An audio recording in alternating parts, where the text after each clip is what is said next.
the MTN 10 o'clock news. Good evening and thanks for joining us tonight. I'm Russ Riesinger. School's out, but not for everyone this summer. Billings public school teachers are moving full steam ahead, offering summer school classes to kids across the entire district. The move to offer K-12 summer school was made due to a drop in student proficiency brought on by remote learning and the COVID-19 pandemic. Billings School Board trustees heard an update tonight on how summer classes were moving along and saw data that showed remote students will surely need the summer help. Q2's Mitch Legge joins us now with more. Billings elementary and middle school students enrolled in remote learning classes last year generally saw a drop in proficiency and less academic growth than their peers enrolled in in-person classes. Billings School Board trustees heard year-end test data for the Billings schools at their Monday night meeting. Generally, remote students in grades 3 through 8 saw a drop in reading and math proficiency, while their in-person counterparts generally improved in math, but dropped in the subject of reading. Trustees will dig deeper into the data in a series of work sessions on Tuesday and Wednesday, but the data certainly shows a need for summer school. Currently, there are 761 kindergarten through 5th grade students enrolled in summer classes across 15 Billings locations. 109 teachers have class sizes of not more than 15 students, who stay for half days and focus on reading and math. Middle school students focus on reading, math, and science in 60-minute blocks, with 259 students enrolled in those classes across 5 schools. And in the high schools, there are 279 students registered across multiple 8-week class sessions at the Lincoln Center. High school students can either recover credits that are required to graduate or take certain elective classes that had high failure rates during the pandemic. The summer classes were paid for with the help of federal coronavirus relief money, which Superintendent Greg Upham said would allow the district to offer the same classes again next summer. Upham told trustees he hopes the district-wide summer classes can work as a good case study to see what extra school days can do to combat a summer dip in learning that's usually seen in students. In the Tuesday and Wednesday work sessions, trustees will hear more about the school budget, and will hear more specifics about how the district will spend $54 million in federal coronavirus relief money. In Billings, Mitch Legge, MTN News. And another bit of school news, masks are no longer required to be worn by Billings Public School students and staff during the summer school classes. Masks are still required, however, on school buses. Well, as state firefighters get a handle on Montana's wildfires, tonight we bring you some amazing footage from last week's helicopter crash east of Townsend. Those on board miraculously survived thanks to some heroic efforts.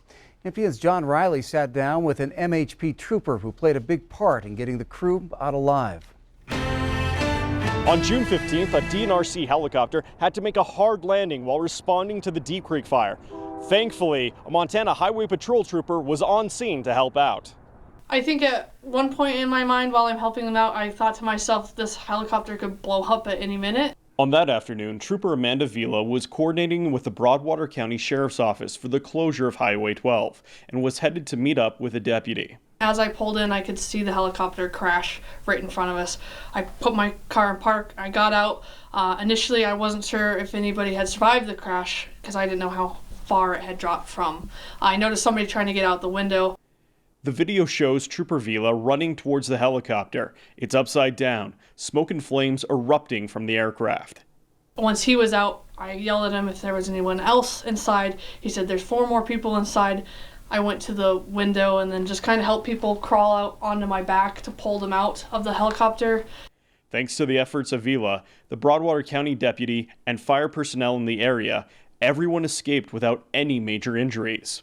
Within a few minutes of the crew being evacuated, the helicopter was engulfed in flames. I just knew that I couldn't just stand there and let those people stay in there while it was on fire, and that could have happened. So my biggest concern was we need to get these people out, we need to get away from here, and that was focus number 1.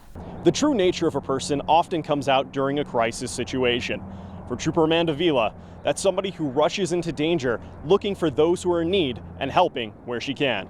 Reporting in Helena, John Riley, MTN News. Well, the Montana Department of Natural Resources and Conservation filed the crash report yesterday. The SAFECOM report reveals the DNRC Air Operations Safety Officers believe that accident could have been prevented.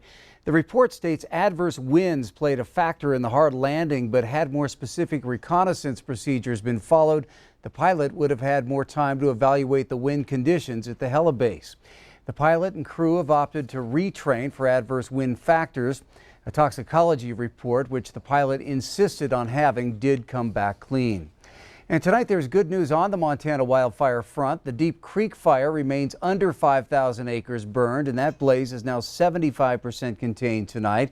Today, fire crews focused on holding and improving the fire line to the north and south of Highway 12. Cause of that fire still under investigation. Also good news to report near Red Lodge, as the Robertson Draw fire is now 45% contained. That fire remains at just under 30,000 acres burned, and as of late last night, most evacuation warnings were lifted. The area south of Red Lodge along the east side of Highway 212 is still under an evacuation warning. That fire, which was determined to be human-caused, remains under investigation. Also in Carbon County, 25 miles east of Bridger, the Crooked Creek fire continues to burn in the Pryor Mountains. Crews report no major spread as the blaze remains at 5,400 acres burned and 20% containment. One outbuilding was destroyed Saturday, and the Sage Creek area remains under evacuation warning. More than 200 fire personnel are fighting that fire. All right, time to take a quick look at weather with Ed McIntosh. June off to a roaring hot start, and that usually spells a long hot summer ahead. It certainly has in the past, Russ. Let's take a look at the 5 top hot Junes for the city of Billings, recorded at the airport. The #1 year was 1988. Of course, that was the year of the infamous Yellowstone National Park wildfires. And in second place, 1961, which ended up tying 1988 for the hottest summer on record. The #3 spot, as of right now, it's this year, and we still have 9 days to go in the month that still look like we're going to have above average temperatures. In 2016, we ended up with a summer of severe to extreme drought across southern Montana and northern Wyoming. And in 1936, that also ended up in a tie for the #1 position. So out of the top 5 Junes, 3 of them ended up being the hottest summers that we have. And so far, 2021 is well on its way. Take a closer look at the forecast here in just a few minutes. Well, a 30-year-old woman is in an Idaho hospital tonight with significant injuries after an encounter with a bison in Yellowstone National Park. That woman was hiking with a companion on the Storm Point Trail yesterday afternoon. It's unclear how the attack occurred, and her current condition is unknown at this time. 8 vetoes by Montana Governor Greg Gianforte have been upheld. It takes 2/3 of both the Senate and House to override the veto and make the bill law. Out of 7 of the 8 bills polled, the vote to override failed by a wide margin. Those bills include a study of winemaking in Montana, state tax credits to encourage construction of low-income housing, and expanding the membership of the Fish, Wildlife, and Parks Commission.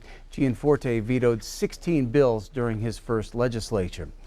On the eve of an expected vote in the U.S. Senate on a Democratic voting rights bill, advocates for voting rights gathered at the state capitol in Helena today. Speakers at that rally said it's time to fight back against efforts in Montana and across the country to make it more difficult for people to vote. Rally participants came out to support a federal measure to expand voter access and registration and to stop vote restriction efforts being passed by Republican legislatures around the country, including here in Montana. The U.S. Senate may vote on the bill tomorrow, but Republicans are expected to use a filibuster to block it. Democratic State Senator Bryce Bennett of Missoula said Montana took a step backwards on voting rights this year. And former state Supreme Court Justice Jim Nelson told the crowd that voter suppression is the tool of authoritarian governments, often justified by false claims of voter fraud.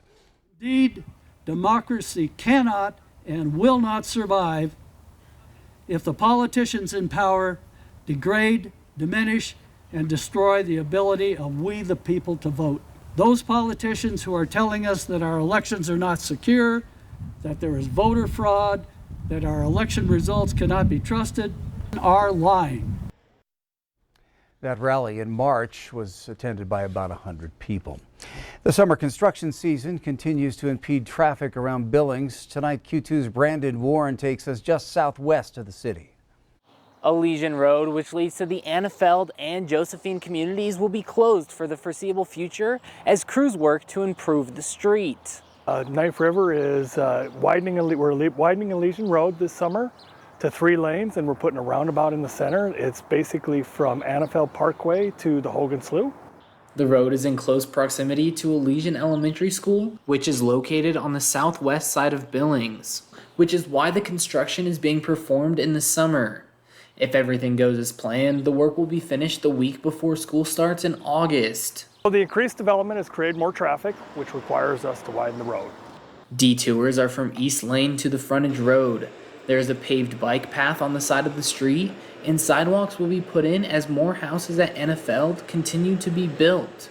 In Billings, Brandon Warren, MTN News.